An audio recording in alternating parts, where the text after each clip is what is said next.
To my fellow countrymen, my dear friends, a blessed day to you all. It is my pleasure, as a young citizen of our beloved country, the Republic of the Philippines, to have this opportunity to voice out my thoughts, observations, criticisms, suggestions, and my aspirations for our society. In exercising this right to express, I give back to my motherland the first fruits of what she had instilled in me. 1 year had passed. 1 year since this virus outbreak turned into a global pandemic, reached our shores, and shook the lives of the Filipino people. The first case in our country was reported in January. Lockdown started in March, and still, this is our implementing measures up to this day. Anyway, do we have any choice? Since then, we are required to wear our face masks and even face shields. I want to be clear that I am not against such. We have been under strict lockdowns, community quarantines coming in different names.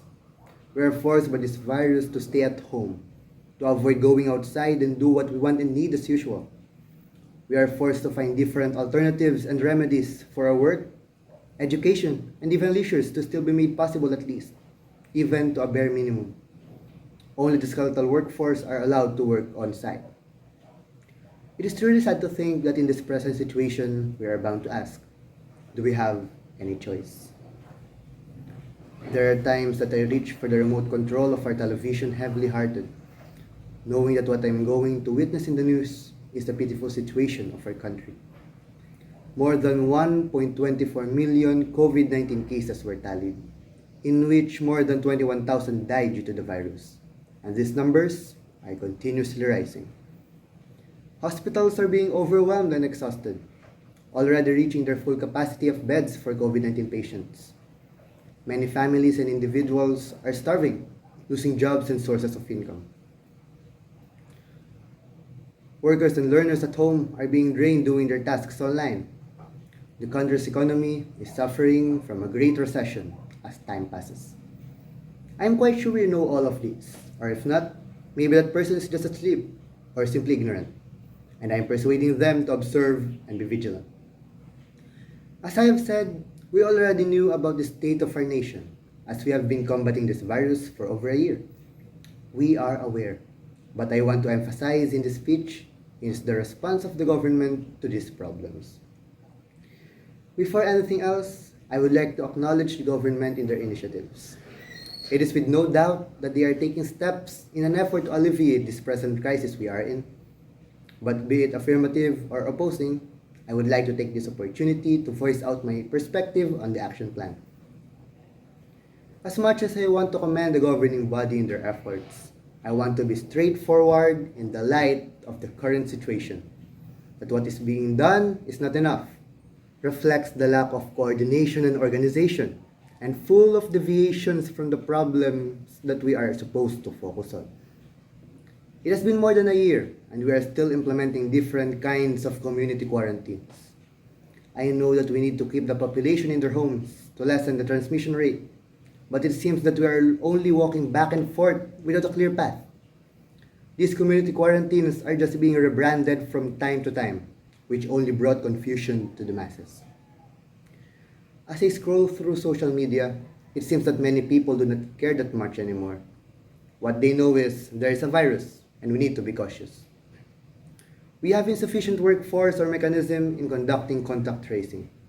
The palace once said it is our weakest point, and it really is. It seems that the process is being painstaking yet slow. Too slow that the virus has been beating us in this race for the lives of our countrymen. Testings are insufficient. One of the major reasons why we are having frequent backlogs and a hard time doing actions. I am aware of the implementing laws, rules, and regulations that are being mandated by the government, specifically the police and uniformed officials. I know that they are having this maximum tolerance as much as possible, knowing the condition of our fellow Filipinos. But it seems like many of our armed men are already losing their temper. In spite of this mandate by their high-ranking officials, we can recall incidents of excessive sanctions and punishments to violators. Subsidies, either in cash or in kind, or ayuda as we call it, were granted to aid the people, especially the low-income earners, in their needs. Indeed, it is quite helpful, but not enough. It is not that I demand more. I personally know my privilege. What I just want to show is these subsidies cannot suffice the needs of our countrymen for a long run. These are only some of the things that I have observed. Things that I think are known not just to me, but also to the populace. Now, I want to give my personal take on what should be done. I admit that I am no professional in these things, especially in the medical field, but I see to it that what I think can also be taught by a fellow Filipino commoner. Continue the rollout of vaccination and make it as fast as possible. Mass testing and vaccinations are what we need. From the very start, this is what we are looking forward to. Let me reiterate, we are in a race against this virus for the lives of our fellow Filipinos. Given that the supply of vaccine is limited, we should make a practical prioritization. Currently, the top priority is the elders and senior citizens. But it is said in the news that they are still reluctant. I would suggest that, if still possible, the working class would be put first. I am not saying that the seniors are of less importance, but it would be more efficient so that they will have forerunners to serve as examples that may encourage them to take the vaccine. Also, the workers are the ones who are mostly outside the residences. Would it not be practical that they may be given the vaccine first so that they will have lesser chances of contracting severe COVID-19, lesser risks of bringing them home and infecting more? Make the distribution of the subsidies organized. I have heard some stories of discrepancies. Some are not given the aid even though they are qualified, and some are only given the first tranche but not the succeeding. We need to improve our systems, be it online or manual, so that these things will be lessened, or better if completely settled. If we can allocate a bigger budget for this, it would be better. I see the state of our country. It is hard to demand a higher amount of aid, but if we have a better and wiser allocation, budget management, and realignment if possible, people can get more so that they can sustain themselves and recover at their own pace. It should be kept in mind that we cannot only rely on subsidies until this pandemic ends. Remember, it is only an aid and not a life support. Heighten the restrictions in the borders of the country, especially the international ones. I know that we are trying to revive our economy, but isn't it more practical to make things safe first so that businesses can operate with this for the long run, thus reviving the economy more effectively?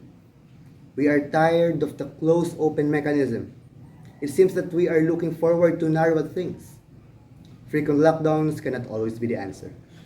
Treat it either as the first move or the final resort rather than a band-aid solution. Now that we have the vaccines, the government, the health department in particular, should encourage our citizens to be vaccinated.